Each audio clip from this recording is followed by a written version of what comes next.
Здравейте, уважаеми зрители! Аз съм Станчо Пенчев, а вие сте с предаването Добър ден, Шумен. Какви ще бъдат темите днес? В първата част на предаването ни гостуват Петър Бодуров и Кристияна Атанасова от Общинския младежки съвет. Те ще ни разкажат за новите си инициативи, за академията, която създадоха. Същевременно ще споделят своя опит като доброволци. Във втората част на предаването ще говорим за досиета. Започнахме тая тема с Цветан Цанински от Съюза на репресираните от болшевизма и ще я продължим с това, което се е случило след 1944 година в българската армия, по-специално в военноморския флот. Ще научим интересни подробности. Гледайте ни, ще бъде интересно. Сега казвам добре дошли на Петър Бодуров, председател на Общински младежки съвет, и Кристияна Атанасова, която е доброволец. Добре заварили. Сега да започнем с най-важното, което се случи през последно време. Вашите инициативи, те не са една и две, въпреки пораженията от коронавируса. Ами да, ние май като за последните няколко седмици се активизирахме и се опитахме да организираме основно проекти, които бяхме планирали, по голяма част от проекти, които бяхме планирали за 2020 година.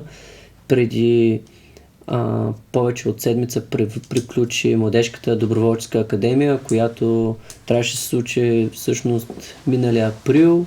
Заради коронавируса я отложихме за октомври месец и успяхме някакси да събереме 27-8 младежи, които обучихме на добри доброволчески практики, защо трябва да бъдат граждански активни, в какво се изразява гражданската активност и всякакви такива интересни теми, за които си говорихме с тях.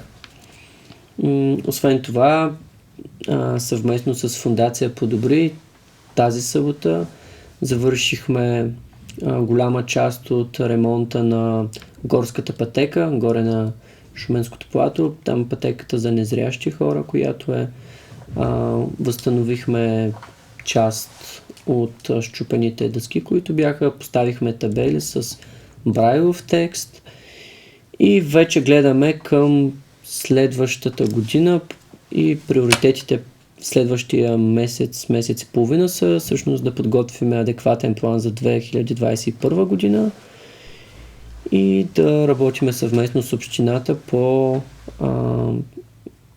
изготвянето вече на финална стратегия за младежта за следващите 5-6 години, която предстои. Ако се сещате, в началото на годината мисля, че се говорихме с вас за една инициатива, която бяхме организирали с анкети по училищата. Успяхме да съберем около 100 предложения и мнения.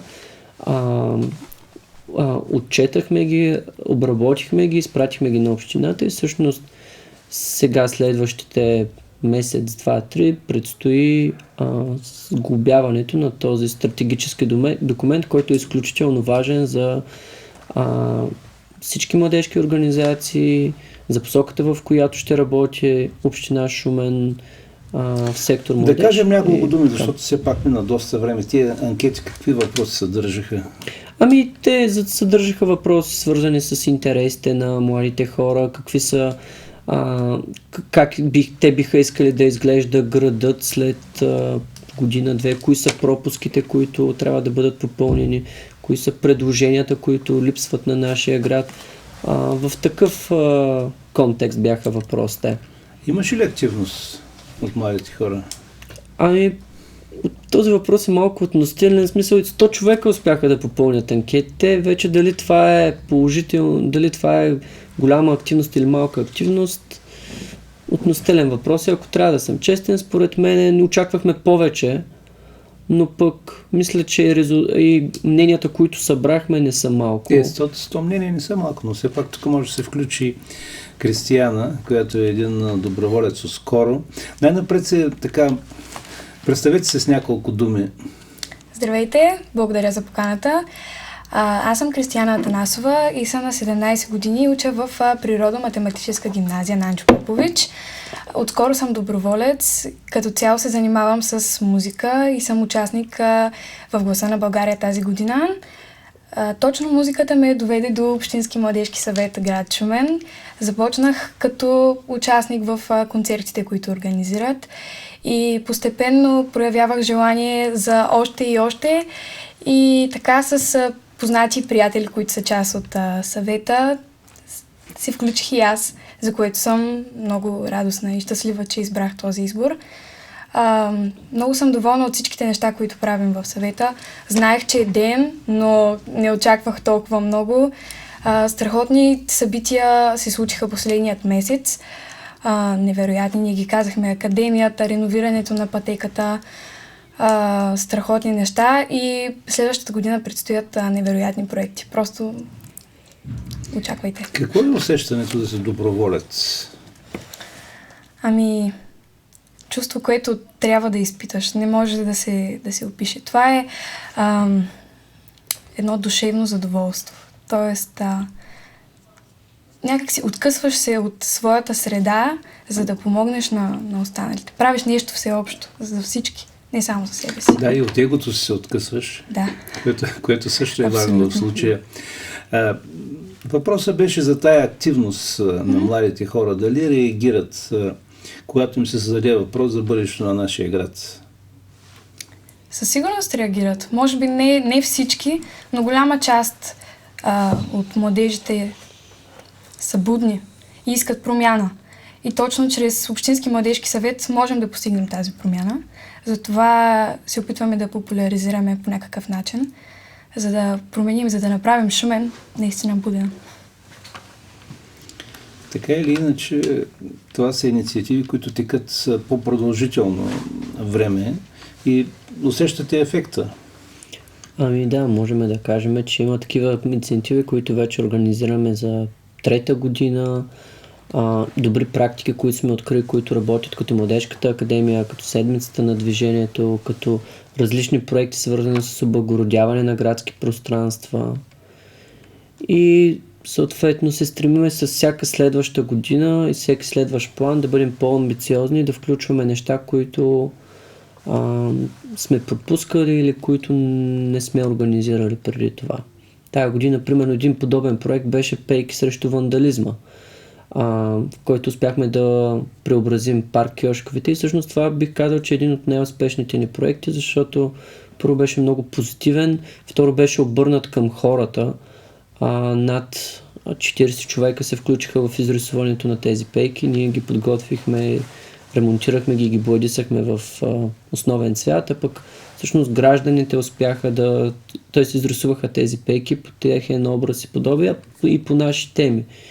И това, което ние виждаме, т.е. и конкретно аз, което виждам в посока, в която трябва да работим, е всъщност да предоставяме среда на млади хора и не само, да се включват в такива инициативи и да материализират идеите и желанията, които те имат. Защото преди това никой не ги е питал или никой не ги е организирал. Все пак трябва да подадеш ръка, да създадеш средата, основата, че да очакваш хората, нали, да се включат в каквото и да било. Защото ти ако не ги активизираш, а ги овластяваш само устно, дайте тук младите хора да кажат нещо, какво искат и що има вандалистки прояви или там, без значение какъв е проблема и не само млади хора, тук държа да подчертая, не можеш да очакваш някакви големи резултати. Но ако помислиш от обувките на как би активизирал един млад човек, който примерно далече от тези среди, защото когато си в едно такова общество, като Общински младежки съвет, скаути или въобще всякаква такава младежка организация, е много лесно, защото ти познаваш хората и хрумва ти нещо, каниш този оня и винаги намираш съмишленици. Но ако не си в тези среди, ако не си доброволство, както Кристо каза, няма как да разбереш какво е чувство, няма как трудно достига до тебе въобще такива инициативи.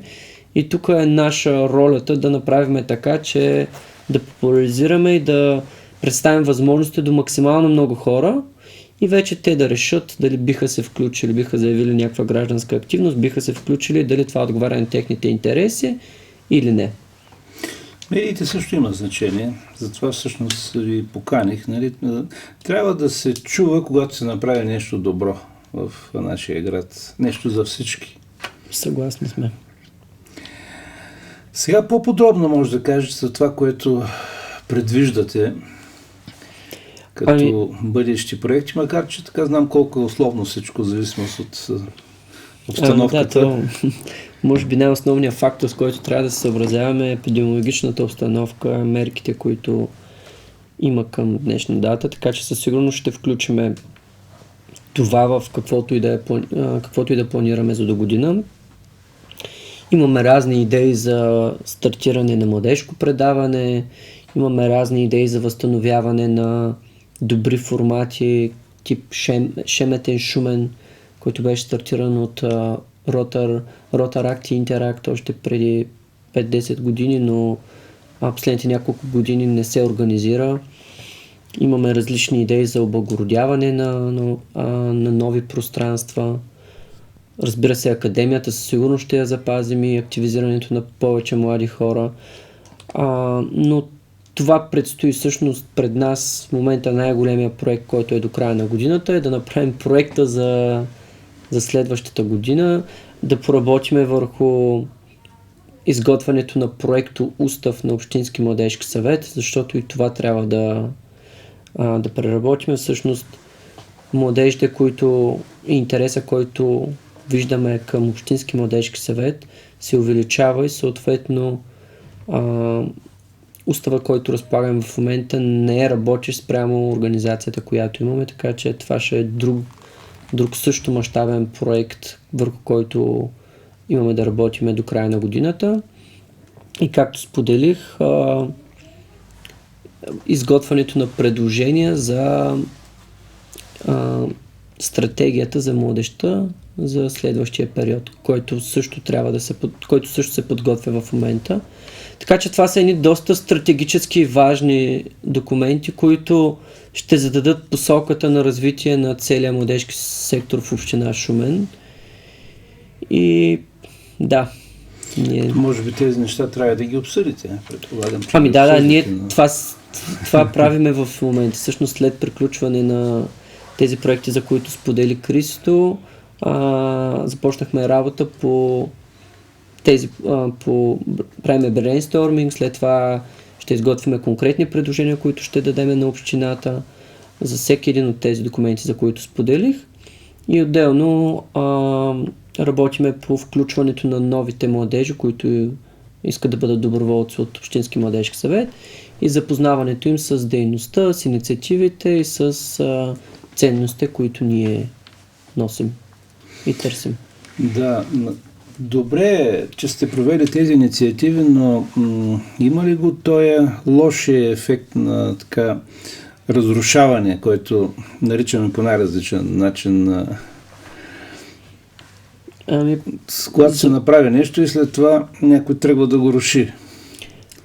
Не знам как да го нарека просто. Това действие да вандализъм или нещо друго, но... Честно казано, това винаги го е имало. Понякога се случва, понякога успяваме, т.е. проектите и инициативите, които правиме, се задържат доста по-дълго време без вандалски прояви. Но това, върху което лично аз мисля да работя следващата година-две, да видим, да почнем да работим по-активно върху този проблем и да тръгнем към изследване на на корените, защо млади хора примерно чупят, рушат, дали тези млади хора всъщност търсят внимание и това внимание не могат да получат, че не можем да им предложим това внимание чрез включването в различни доброволчески инициативи, които правиме. И би било страхотно, ако наистина успеем да привлечеме част от тези проблемни младежи, така да го кажа, към нашите инициативи и им покажем, че е много по-смислено да съграждаш, отколкото да рушиш. Но тук е момента да отбележа, че това е процес, който не може само един човек или една организация да стартира. това е комплексен проблем, който свързва и полиция, и община, и различни отдели в общината и в институции, които работят с такива проблемни младежи, училища.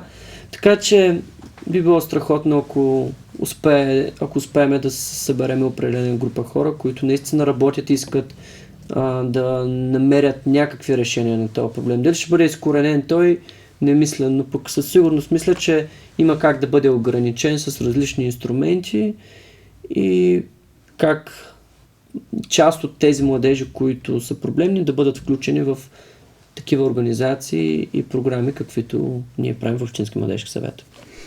Следният въпрос към Кристияна във връзка с участието и в Гласа на България. Имаш ли намерение пак да участваш в този формат? Да, със сигурност.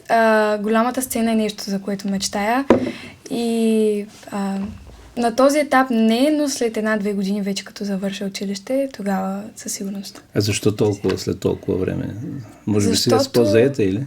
Не, на база опит. Тоест, бях една от най-малките участнички тази година и смятам, че благодарение на различни такива инициативи, на различни качванки на сцена и така нататък, ще придобия достатъчно опит, за да изгрея в пълния си блясък. Сега, какво става с младежката сфера? Ние отразихме там, имаше някакви набези. В перфектно състояние. Ето това да го чуем просто е хубаво. По-добро състояние не е била, даже по-добро състояние, откакто я изградихме, защото боядисана е с боядисан под, с възстановен изцяло винил, с осветление, нещо, което липсваше последните 2 години там, с инсталация за хамаци. И това, което планираме да направим всъщност тези дни е да затвориме сферата, защото през зимния сезон мислиме да затвориме сферата, за да успеем да я запазим. Реално погледнато, миналата година един от най-големите проблеми, които имахме, бяха зимния сезон, защото навънка, когато е мокро или е киша или има сняг, разни младежи и хора влизат вътре, това нарушава структурата на пода и създава проблеми. Той там си е много безлюдно.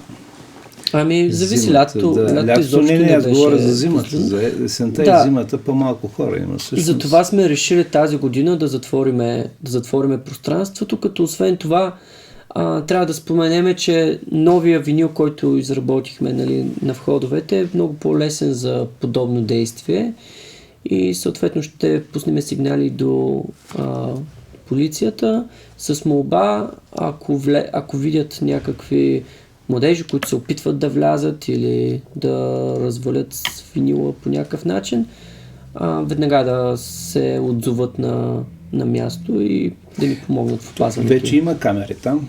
Той има камери от 2 години, да. Охранява се това място от камери, има осветление, което също смятаме, че беше много важен инструмент за опазване на младежкото пространство на сферата, защото когато няма осветление на самата площадка, реално ти няма как да следиш какво се случва отвъд около сферата, защото осветлението ни беше вътре в самата сфера, безспорно е така, да. Навънка нямаше нищо. Освен всичко друго, когато има осветление, цялото пространство там на парка е осветлено, така че още става по-приятно. Да, и тук е момента да се върна към вашия въпрос, какво планираме за 2021 година. Едно от нещата, които мислиме да развиваме от Младежкия съвет и от Фондация по добри същност е да организираме повече събития и инициативи до година на младежката сфера, повече концерти, може би един минимум младежки фестивал. Ще видим. Това ще го представим, когато имаме нещо готово, но смятаме да използваме вече, имайки осветление и различни фасилитита на място, да използваме пространството по-пълноценно.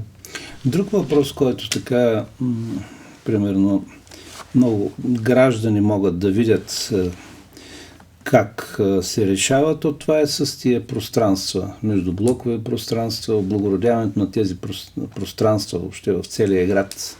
Там какво предвиждате? Там мога да кажа от гледна точка на председател на Фондация по добри, имаме една идея, която е свързана точно с такива добри примери на междублокови пространства, въобще публични пространства, но тя е буквално в зародиш, така че нека да я изчистиме и тогава ще можем да... С удоволствие бих дошъл да я представя тук в вашето студио. Но като цяло, общувал съм и с главния архитект на Шумен, той също е отворен към такива идеи. От общината мисля, че вече се убедиха, че това е пътя, малко или много. Когато предложението идва от долу нагоре и той има своята логика, добре издържано е и има конкретен бюджет. Това, което виждаме и с пейките, и с младежката сфера, и с облагородяването горе на паметника, което правихме миналата седмица, е, че общината застава за инициативата. Въпросът е как е представена и съответно какви ефекти, каква е идеята на самия проект. Ако има логика, той смея да твърди, че общината. Предполагам, че финансирането може да бъде по няколко линии, не само общинско. Да, той има доста проекти за подобни инициативи, т.е. фондове, които финансират подобни инициативи с 2, 3, 5, 10 хиляди лева, което примерно не е много голям бюджет, не мога да построиш зала с него, но всъщност е бюджет, който би бил напълно достатъчен, за да оправиш междублоковото пространство или да направиш някаква площадка в поляната до жилището ти, например. Защото има нужда нашия град, така да се разкраси. Така е. Пожелавам ви успех във всички тези начинания и ви благодаря за участието. Ние също благодарим за поканата. Ние, уважаеми зрители, ще се върнем след няколко минути отново в студиото с следващия ни събеседник.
А сега казвам добре дошъл на Цветан Цанински, председател на Съюза на репресираните от болшевизма.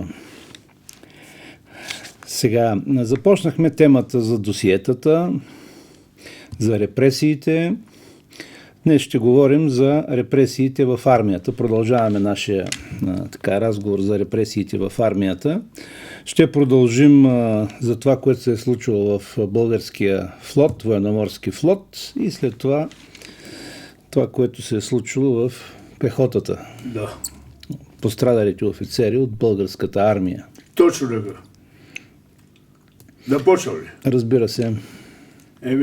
Добър ден на интелигентната публика на Шуменска телевизия.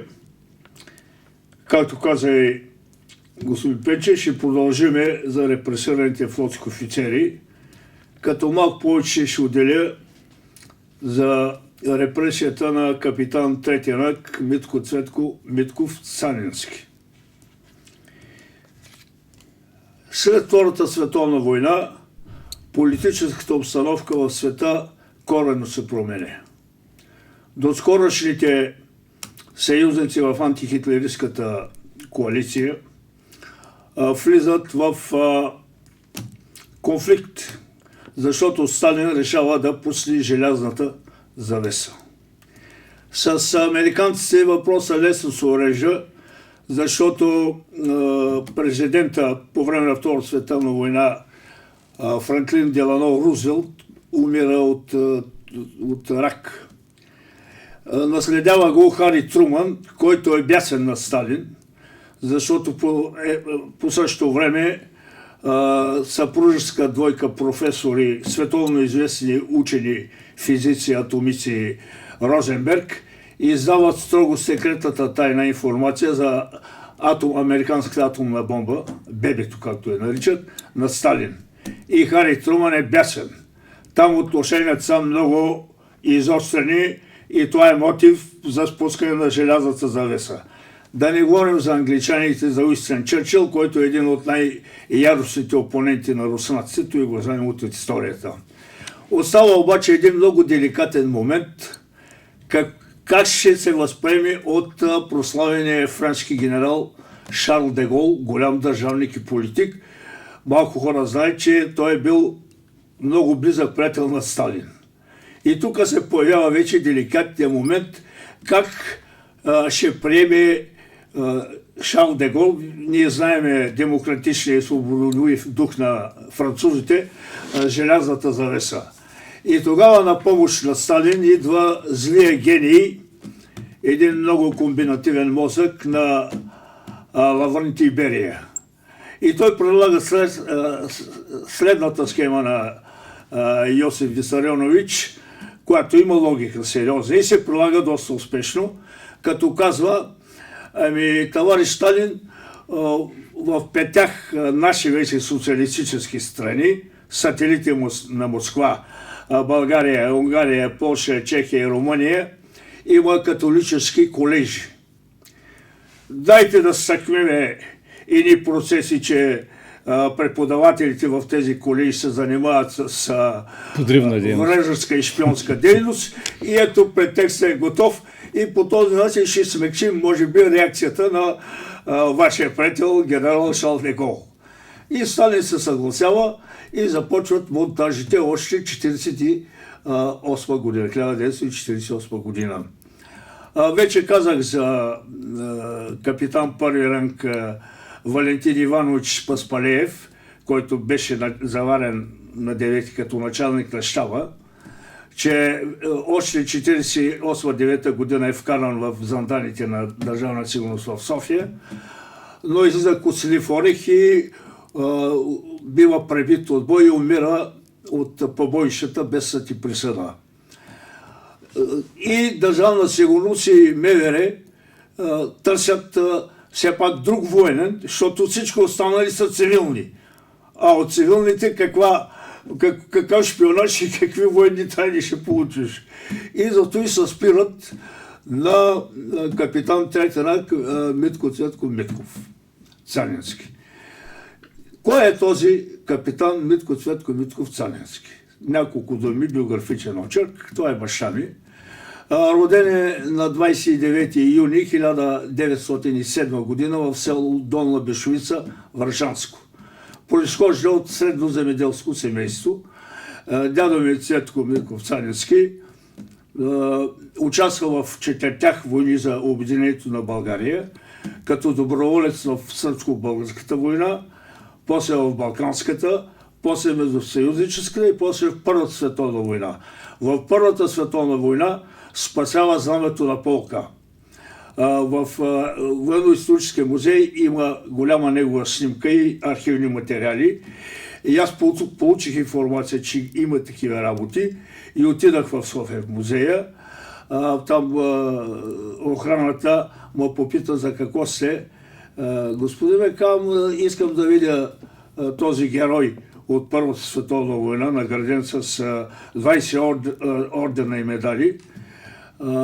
Вика, разследваш журналистите? Не, казвам, не съм. И искам да се видя с полковник Йотов, Петко Йотов. Той влезе в стаята и излезе и вика, много е заед, вика, господине. Казвам, жалко. Добре, за какво точно дойдохте? Ами казвам, виж, ако този герой, с който спасява знамето на 52-ри пехотен полк на легендарната 6-та Бдинска дивизия, е мой дядо. Като му казах това нещо, той го умекна много. Чакайте, каза, пак ще прада при полковника. И след малко полковника идва и много радушно ме прие, много любезно и станахме приятели големи, даде ми материали, видях снимките, преслех на някои материали.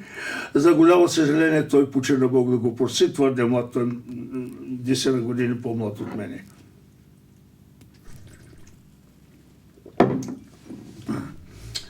Толкова за дядо ми Цветко. Баща ми завърши с отличие мъжката гимназия във Враца. След това кара 3-годишна школа за военни пиротехници в Казанлък и започва да работи там, във военната фабрика. Малко по-късно се явява на правилителни изпити за военноморското училище, там някакъв специализиран курс за пиротехници, флотски пиротехници в флотската техника. И бива назначен за заместник началник на щаба на ВМС по техническата част. 9 септември го заварва там. Взема участие в двете фази на Втората световна война.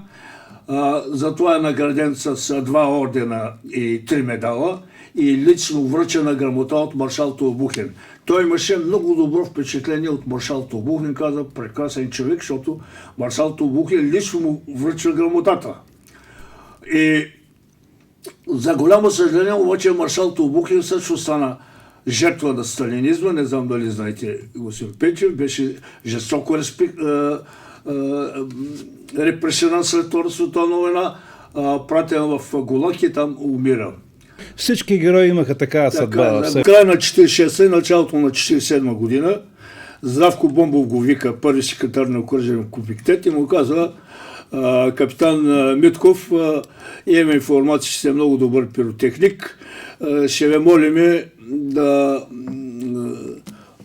обезопасите акваторията на Варненското пристанище, която бъка от немски мини рогатки. Ще ви дадем 6 матроса във ваша помощ. Той отказа помощта, защото се опасява да има провокатори болшевики с матросите да го поставят, нали са пък царски офицер, и каза: не, аз ще взема моя помощник от щаба, един Мичман Петров. И взема Мичман Петров, той също беше жестоко репресиран за това. И в разстояние само на 2 дена, Бомбов му дава срок една седмица, той в разстояние на 2 дена ликвидира всички мини. Даже си спомням, майка ми разправяше така, аз не бях много малък тогава, 10-11 годишен. Баща ми се връщаше смъртно уморен, защото от сутрин до вечер работи там и под напрежение. Една малка непредпазливост, една вълна, ако блъсне лодката по-силно и удари рога, свършено е. Мината избухва и от лодката и от баща ми, от помощника нищо няма да останат. И затова вика го Здравко Бомбов и го награждават с 3-ти орден за храброст, и Бомбов му предлага да стане партиен член. Ви каза се, ще ни бъдете много полезен. Малко са такива пиротехници при нас. Обаче баща ми, те врачали са малко така упорити, бих казал и дебелоглави и последователни. И вика, деликатно отклоня поканата, вика, не мога, вика, господин първи секретар, защото аз съм убеден, че армията трябва да служи не на партийни интереси, а на националните интереси на България. И аз съм се клал в три неща. В Бог, Отечество и цар. Той цара винаги го слагаше на трето място, въпреки че официалното беше Бог, цар, Отечество.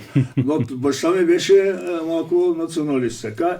И между нас, казвам, не обичаше много монархическата институция. Той имаше френски републикански дух, защото беше свързан с майка ми, която е френска възпитаничка. И по този начин поставя един минус върху и без това не много розовата си биография като царски офицер. Междувременно там, като го назначават още при 9 в флотата, се запознава с майка ми, която е завършила, тя е коренячка варненика, аристократка. Тя е завършила Френския колеж 1927 година и до 1947 година е преподавателка в девическия френски колеж Сент-Андре. Във Варна имаше два колежа. Девически Сент-Андре и мъжки Сент-Мишел. И оттам се запознава с майка ми. И 1948 година, като почва генералната чистка, за благодарност баща ми го изхвърлят като мръсен буклук от флота, като неблагонадежден. Тогава негов така добър познат, един комунист-идеалист, капитан втори ранг Кирил Халачев, който взема мястото на Паспалеев, нали? Паспалеев вече убит, като началник на щаба, отива при Бомбов и му каза, как е възможно това нещо, господин Бомбов? Капитан Митков толкова големи услуги свърши. Как може да го изхвърлите от армията се? Вие знаете, че това е политичен човек. Той не се занимава с политика, нито преди, нито след 9 септември. Той е голям специалист. Аз каза, не мога да отивам след решение на Политбюро и на ЦК другарю капитан Халачев и му подава там тия документи, секретни писма, които. И Халачев свива рамената и се заминава. Баща ми 3 месеца е без работа, накрая става кароцар в циганската задруга във Варна. А майка ми започва, тя също е изхвърлена от колежа, още 60 години. Сигурно са ги закрили тия колежи френски. Сигурно са ги закрили тези колежи. Закрили и още 67 година. И майка ми почва да предава тайно частни уроци по френски език. И така се припитават, докато на 19 февруари 1952 година баща ми го викат в МВР за лека справка и от тогава до сега не сме го видяли вече. Майка ми беше на делото. Викат го, майка ми още сутринта отива да види каква е случая в МВР-то, началника на Държавна сигурност Жилецко Троев полковник и казва, ще го вземе вашия съпруг само за свидетел. Вика, не се безпокойте, другарко Миткова, всичко е. Свидетел, ама отласят го в Държавна сигурност в София и 7 месеца стои там. И да го за обработка, като свидетел. И повечето време е бил в карцера, защото врачани са много инати хора и коселиви орехи. И на 2 октомври 1952 година се провежда Върховния съд на Народна република България, ще прочета от стенограмата, с председател Стефан Величков, членове Димитър Спасов и Никола Малеев, съдебни заседатели Коджейков, Михайлов, Игнатов, прокурори Петрински, Спасов, който дават 4 смъртни присъди официално на 4 свещеници преподаватели и една по-нататъчна ни дума, една задочно смъртна присъда на един труп на баща ми. След малко ще поясня защо. 10 присъди от 15 до 20 години и останалите са от 5 до 12 години. 50 души невинни граждани са осъдени. Сега, какво става с баща ми? На този съд голяма шумотевица се дигна. Тук трябва да отбележа, че подобни процеси едновременно се развиха в останалите 4 страни. В Полша, в Чехия, в Унгария и в Румъния. Тук ще отворя една скоба, защото и там имаше католически колежи. Още повече, тия страни, повечето, огромната част от населението изповяда католицизма. Тук ще направя една оговорка, защото някои хора не са много добре запознати с проблема католицизъм и православие. Значи разликата между католицизма и православието по същество няма. Това са две християнски религии, едната е западна, другата е източна. Само в обряда, но това са, нали, такива тънкости, подробности. Няма да се занимаваме сега зрителите. На тях. И сега, и точно на този съд, където присъства майка ми, когато извеждат тия 4 свещеници, те са българи, Шишков, Босилков, Вичев и Джорджев, ги извеждат пред съда и баща ми, и той не ги познава. И казва, аз тия хора не ги познавам. Как ли ги познавате, вика съдята и прокурора. Ами не ги познавам, вика. Не мога да лъжесвидетелствам. И изобличава машинациите и инсинуациите на съда. Настава гробно мълчание. Председателя закрива временно. 2 яки милиционери, вика, майка ми, грабнаха баща ми и го отлесаха някъде. И майка ми буквално изгонваха. След това е продължил съда и дал вече тези присъди. Какво става обаче в следствената килия? По всяка вероятност свързах се с един от следователите, Хашъмов, който е бил изследовател на капитан Павел Паспалеев, но не е бил на мой баща. Но и му казваме, вашите колеги са пребили моя баща, той са след 89-та година. Да. Той вика, господин Цанински, нямаме практика ние да вършим зверски побой, имаше поставени лица, вика, старшини обикновени. Могат ли да се случайно така, почти са избрали? Може да не се избрали, ама той ги е скълва. Да.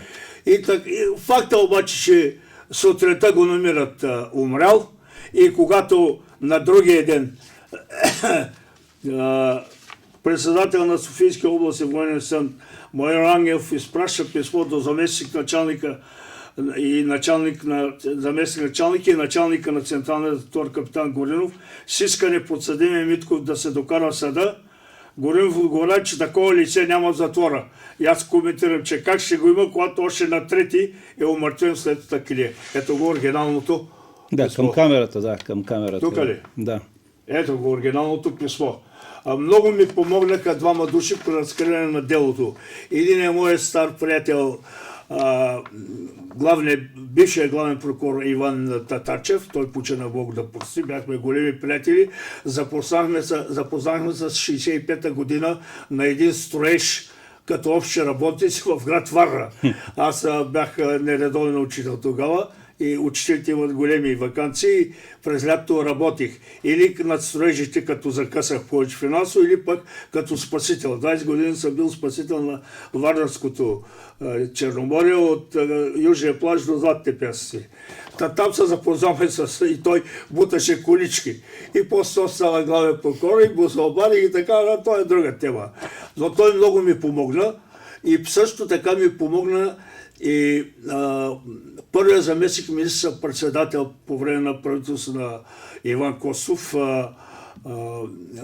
професор Николай Василев. Той беше и министър на просвета, един прекрасен човек, истински комунист-идеалист. Само, че той баща му е партизанин. Баща му е партизанин, аз се запознах с баща му. Забравих му името в момента малкото. Кирил Василев. Много хубав човек баща му и той комунист-идеалист, защото и между тях имаше комунисти-идеалисти.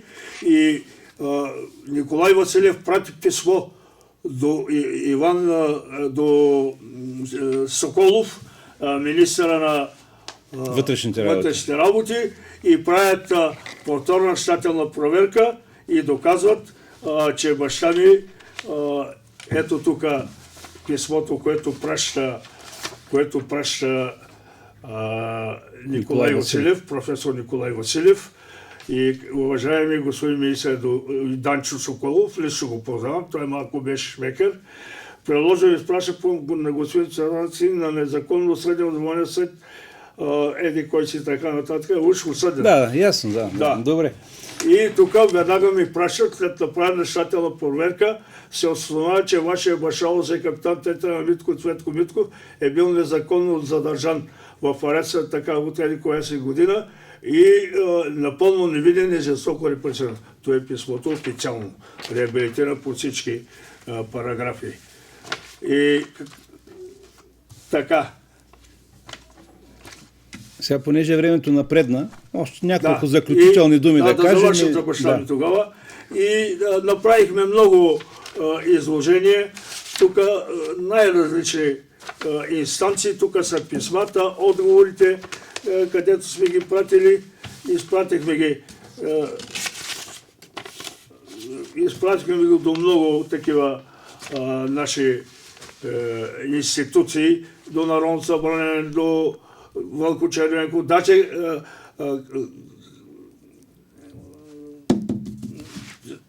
капитан Третина Кирил Халачев, преди да го свърлят, той също беше репресиран, като научи за баща ми, че е задържан в София, отиде и на лична среща с Вълко Червенков и Георги Санков, тогава министър, и той разказва на майка ни ги разказва, и се върши и Вълко Червенков му каза, разбирам, вика господин Драгарио Халачев, защото голям авторитет Халачев тогава, но от много високо място идва указанията, вие на моето място как бихте постъпили и нищо не прави, разбира се, защото он е главореза, стане Всичко е до Съветския съюз. И така загина един честен български офицер, който не е вземал участие, нито е гонил партизани, нито се е занимавал с политика, той беше напълно аполитичен човек и служеше на клетвата си. Бог, Отечество и сам накрая слагаш винаги.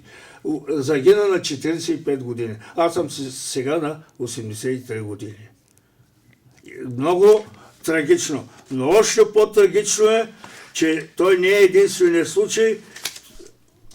От флота само 2-3 души са убити, а от пехотата са около 300 души убити, повече от безсъд и пръсъд, ети къде са тук. Ще говорим за тях в следващото предаване, да, понеже сега времето. Това е трагедията на моя баща. Да.